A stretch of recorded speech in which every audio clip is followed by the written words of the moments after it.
Salut YouTube, je suis tellement content de vous retrouver aujourd'hui. Dernièrement, je vous annonçais mes ambitions quant à cette chaîne. Et donc sans surprise, c'est ici, au Maroc, que nous nous retrouvons pour une aventure et pas des moindres. 10 jours dans le désert pour un projet kiné et vidéo avec un mec incroyable, Axel Alétru. C'est parti.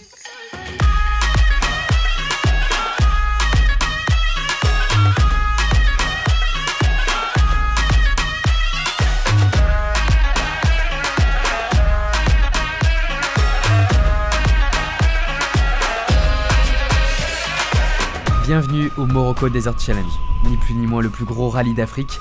Celui-ci commence à se faire une place importante dans le milieu et n'a rien à envier de son grand frère, le Paris-Dakar.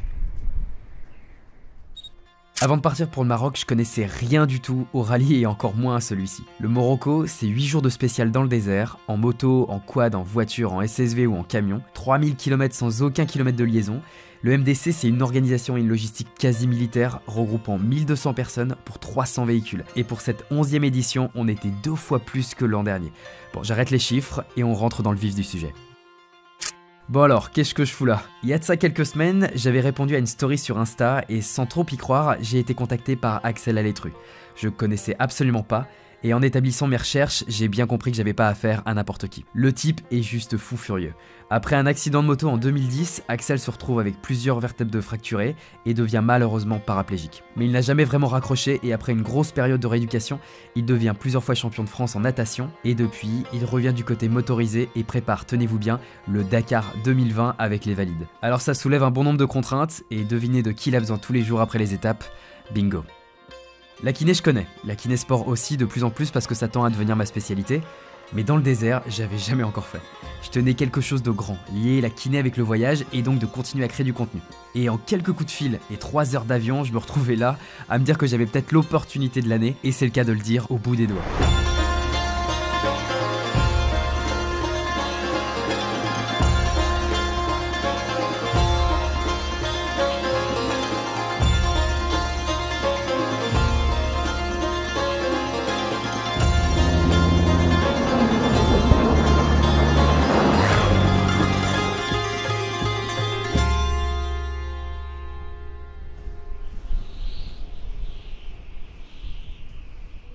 Les journées ici, elles commencent très tôt. À 6h30, on est déjà en train de remballer nos affaires afin de partir pour un nouveau désert et un nouveau bivouac. Et j'ai passé une grosse partie de mes journées avec 3 autres gars du Nord. Et ils le savent sans doute pas, mais j'ai beaucoup aimé passer du temps avec eux. L'ambiance, elle était toujours bon enfant et j'avais l'impression de faire partie un peu de l'équipe. C'était important parce qu'on en a fait des kilomètres et on en a vu des belles choses entre deux bivouacs.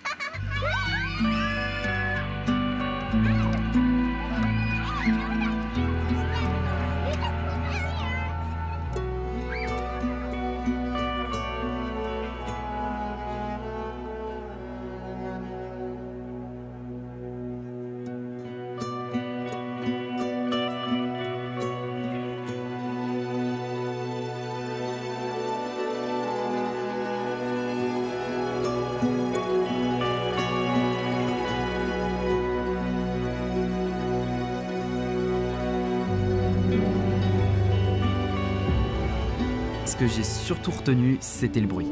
Je crois qu'il y a juste du silence de 3 à 5 heures du matin, sinon c'était H24 comme ça. Alors tu rajoutes à ça le vent, la poussière qui rentre à peu près partout, et puis les grosses différences de température entre la journée et la nuit. Mais sinon l'ambiance, elle était super, hein. Et puis bon nombre de fois je me suis dit que c'était ultra pro, hein. Ils n'ont vraiment rien laissé au hasard.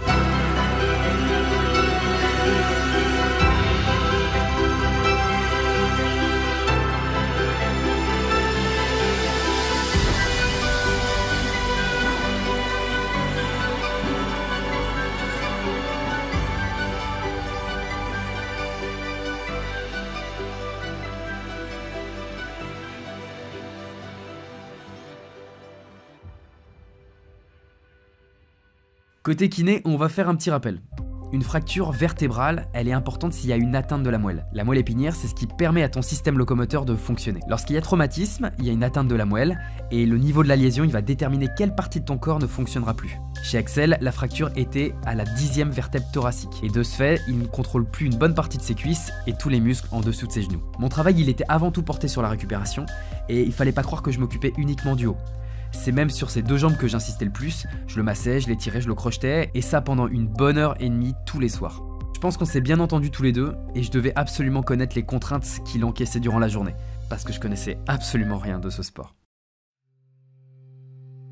Parlons rallye maintenant. Quand les équipages prenaient le départ très tôt le matin, ils partaient pour 5 à 8 heures de raid dans le désert. Axel, il a eu plein de soucis mécaniques avec un gros problème de courroie qui l'a lâché très régulièrement, et je peux vous dire que sans ça, le type, il m'a impressionné.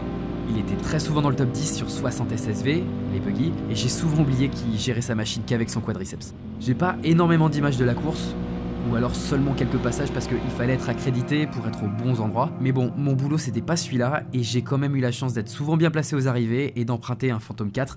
Merci encore Polo.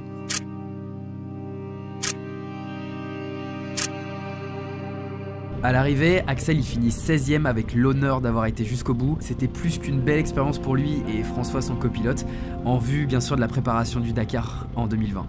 Dans mon autre équipe de nordistes, avec qui j'ai passé le plus clair de mon temps, je salue les résultats d'Antoine et Simon Vitz en quad. Simon, il a malheureusement pas pu finir la course et a cassé sur l'avant-dernière étape. À ce sujet, il n'y a pas que le quad qui a cassé et je te souhaite le meilleur des rétablissements possibles suite à cette fracture de la clavicule. D'ailleurs, c'était stupéfiant de voir toutes les casses, tous les accidents qu'il y a dans le désert, les mecs ils prennent de gros risques et en ayant passé du temps sous l'attente des médecins, j'ai vu du petit bobo à l'opération d'urgence. À la fin du rallye, Axel m'a proposé de le suivre au Dakar, en Arabie Saoudite pour janvier prochain. Et j'ai refusé. Mais non, je déconne, bien sûr que j'ai dit oui. C'est une superbe opportunité pour moi et je pense pas que ça se représentera. Et je suis tellement fier de vous proposer désormais un contenu qui me ressemble beaucoup plus. Merci d'avoir regardé cette vidéo jusqu'au bout. N'oubliez pas de liker, de commenter, c'est très important pour mon travail. Et on se dit à très bientôt. Ciao!